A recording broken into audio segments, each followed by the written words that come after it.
Hola, hola, hola, gente bonita, aspirantes, escritores, colegas, etc. Cada vez que empiezo un video en vivo, pregunto desde dónde me escuchan y he visto que tenemos suscriptores de, no voy a decir que de todo lo ancho y largo, largo y alto, bueno, como se diga, ancho y largo, alto y ancho del planeta, porque no, pero sí de casi todos los países de habla hispana tenemos suscriptores y esto me lleva a hablar de un tema muy interesante que son los modismos. Dejarlos, quitarlos, tropicalizar, neutralizar nuestras novelas, sí o no.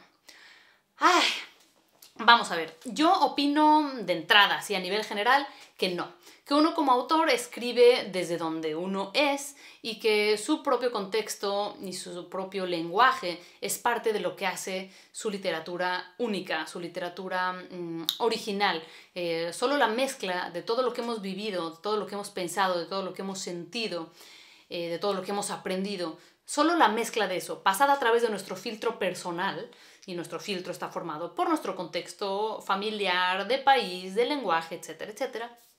Solo la mezcla de esas cosas, pasadas por ese filtro, pueden dar como resultado algo que sea 100% original. De otro modo, ya sabemos que todas las historias están contadas, que no estamos buscando el hilo negro o la aguja en el pajar para hablar de tópicos y clichés, sino que estamos encontrando qué queremos decir nosotros, desde dónde, desde nosotros mismos. Por eso yo no estoy a favor de eliminar los modismos cuando son importantes para el personaje. ¿Por qué hago esta acotación?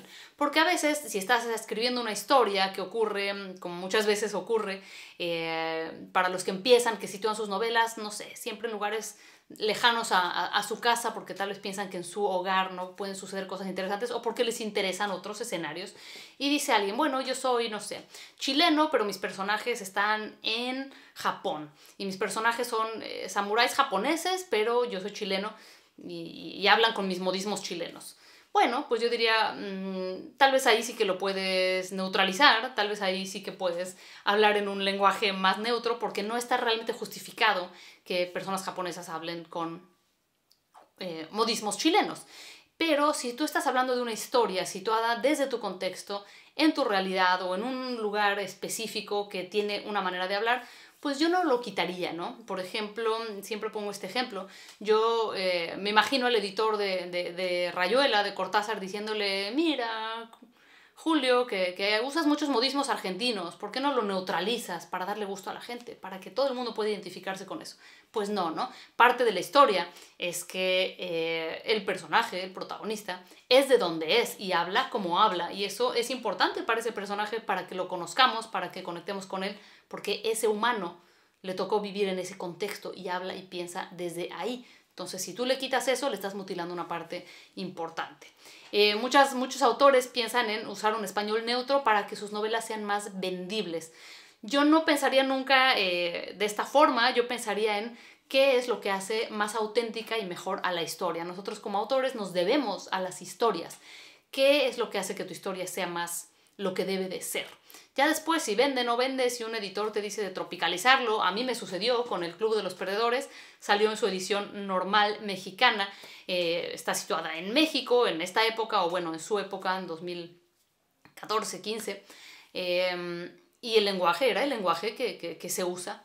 Y eventualmente cuando llegó aquí y se editó en España, bueno, pues se cambiaron algunas expresiones para hacerlas más compatibles con las personas que leyeran el libro aquí, porque como era una novela juvenil, se situó a la protagonista, en vez de en una escuela en México, en una escuela en España. Entonces la historia cambió en ese sentido porque no era relevante donde fuera. Ahí lo importante era que los lectores pudieran empatizar con esta protagonista por lo que estaba pasando ella, no necesariamente porque fuera mexicana o no.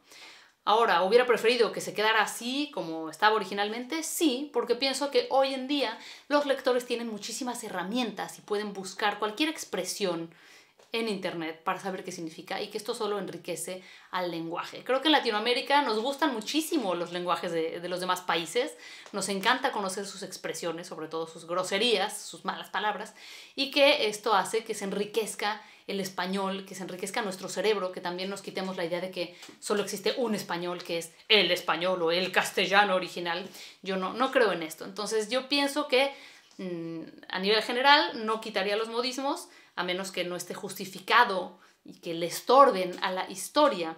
Pero si el personaje habla así, pues así habla el personaje y no le cercenemos parte de su personalidad, de su contexto, de su lenguaje, porque esto nos cambia la historia, naturalmente. Si yo hubiera nacido en otro país y hablara, y mi idioma natal fuera el ruso, yo sería una persona totalmente diferente. Así que creo que el truco es ese, pensar si se justifica quitar los modismos o si se justifica dejarlos.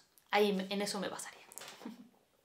Muchas gracias por escucharme a lo largo de este mes. Dale like al video, ¿por qué no le das like de una vez? Eso ayuda muchísimo al canal, aunque no lo parezca. Si no estás suscrito, suscríbete y nos seguimos viendo por acá.